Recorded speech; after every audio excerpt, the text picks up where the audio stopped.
It's exciting when there's nothing there and you get to create this magical space that they can walk out into, right? You guys feel me? That's why I love this industry. We take ideas and we turn them into reality. We get to do it every day and we get to make money doing it. I mean, how much better does it get? Welcome to the Sales Made Simple podcast. This podcast is dedicated to helping overwhelmed outdoor living professionals, landscapers, and hardscapers just like you increase your closing rate to over 75% without doubling your workload so you can build a seven-figure business that doesn't need you. I'm your host, Joshua Gillow. Let's dig in.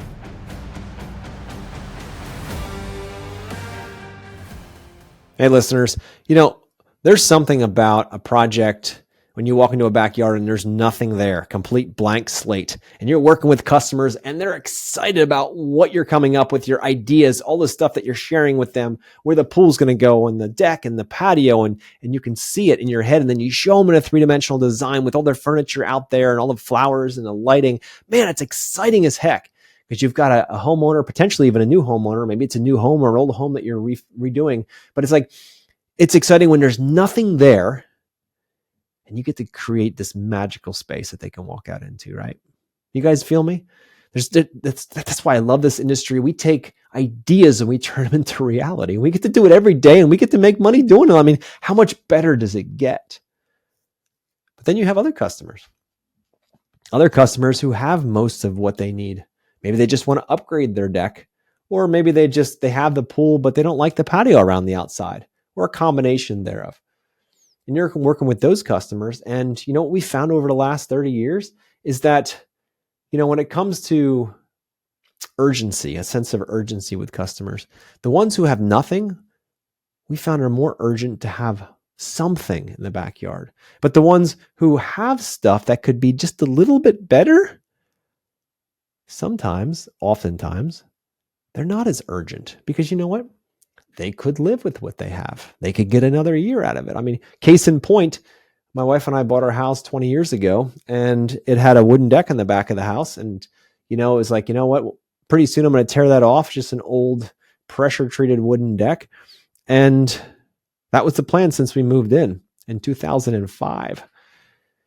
The crazy part, that deck is still in the back of the house. And I can say that. I mean, being an outdoor living professional and all that, I could have easily tore it off and redone it over the years. I just didn't see the need to. It was performing the function. We like it. Yes, there's a little bit more maintenance with it, but is it worth upgrading it just to basically do it again in the same footprint? Because we love the footprint. It works really, really well for our family. So each year I power wash and look at it. I'll paint the railings. I'll do all of those things that most clients come to us in order to demo and get rid of because they don't want the maintenance. But for me, I have a hard time justifying tearing down a perfectly good deck that has a little bit more maintenance to put up another deck that is of the same footprint, provide the same function, but looks newer, maybe a little less maintenance. So the less maintenance part is not a high enough value for me to go in and spend all that money to redo it. So I say this and I become a little more vulnerable with you guys here because you're probably thinking like, well, wait a minute here. Like you sell this stuff all the time. You sold tens of millions of dollars in outdoor living spaces and you didn't even replace your own deck? And the answer is no, because I have a hard time justifying spending all that money on something that I already have just to make it a little bit better. So I take that same thinking, and that's a principle within myself. And I know that that's not something that everybody shares. I get that. But then I go back to the people who are doing upgrades to their properties, and maybe they have the same situation where they have a deck, a builder's deck or something that they've already quote unquote paid for, and they just want something a little bit better. Like in our case, the space works fine. I've moved some staircases around. I've made it much nicer than it was, but I didn't change the footprint. Now, some clients come in and they have that little builder's deck, that 12 by 16, which does nothing for them. And they need to get rid of it because it's crimping their lifestyle outside. It's actually more of a wall or a prison than it is an actual place that they can get out there and spend time with the family. So what I'm saying is each situation is a little different, but if they have existing features, we found that there's a higher probability that they'll go back once they see real numbers. They'll go back and they'll say, you know what? I don't know if we can justify that. And that's a part of the sales process. There's a whole justification that happens, right? They're gonna think through this emotionally, but then they're gonna logically make the purchase toward the end. They are going to add logic toward the end when real numbers are being moved around. So when you're out there selling and you're out there working with clients, trying to help them either from a blank slate, have some amazing space for their family, or you're going to work with somebody who has a space that is trying to enhance it. Remember, they're not two of the same things. They're not just a project. To that customer, there's a very different emotional driver, potentially into their principles as well, to the point of, hey, we have something, it's good enough for now. Let's wait till it falls off before we fix it.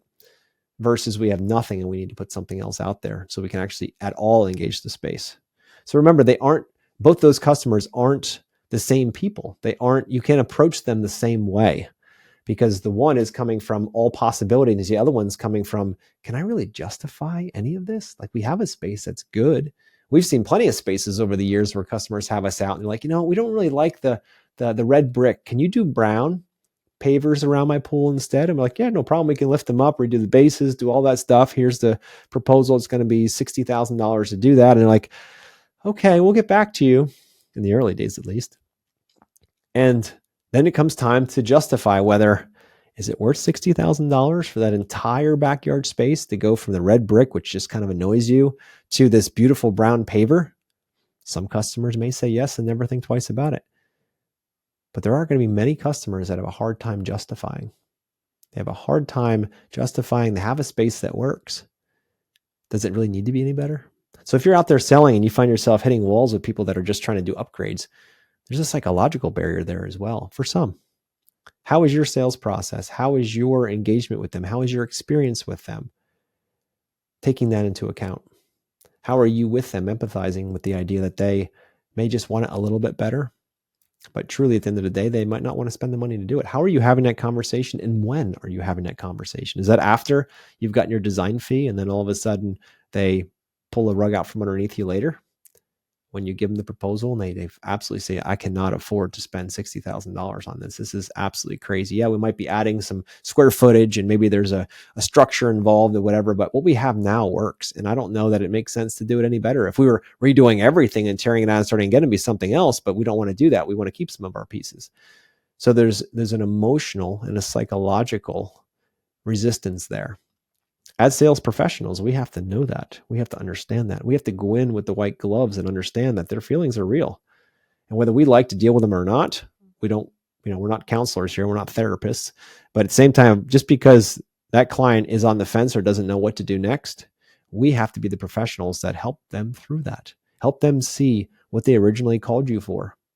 Because mark my words, they're going to go through a lot of emotional turmoil trying to justify that. Some, not everybody. And those extra projects that are sliding off to the side for you could be what bring you to your revenue budget for the year. 2 or 3 projects that fall off because you don't know how to handle them. All of that comes down to, how are you selling? How are you communicating? Are you aware enough to know that not every project is the same and not every project is seen the same through everybody's eyes?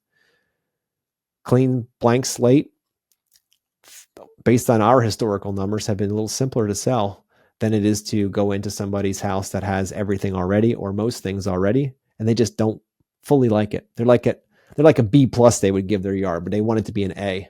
Are they willing to pay for that upgrade? And we found that less are willing to do that and more are willing to pay for the full blank slate, out of nothing growth, the design in the backyard. So I share all this with you because, some of you guys out there are hitting your head against the wall thinking like, man, I don't know what to do. I keep talking to everybody. They always have stuff in the backyard. They just want to enhance it. And we keep losing those bids.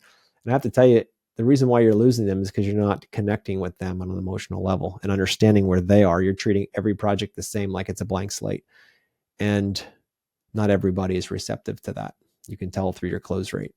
So guys, if you need help with this is what we do here at Yes Express. You can go down to the show notes below. You can book a call. We can talk about how to get you through that so that you can become downright dangerous when it comes to helping clients and become much more capable of moving them through that emotional journey so that not just you can win by having a great project, but they can win by leading and living a better life. So guys, till next week, talk to you then.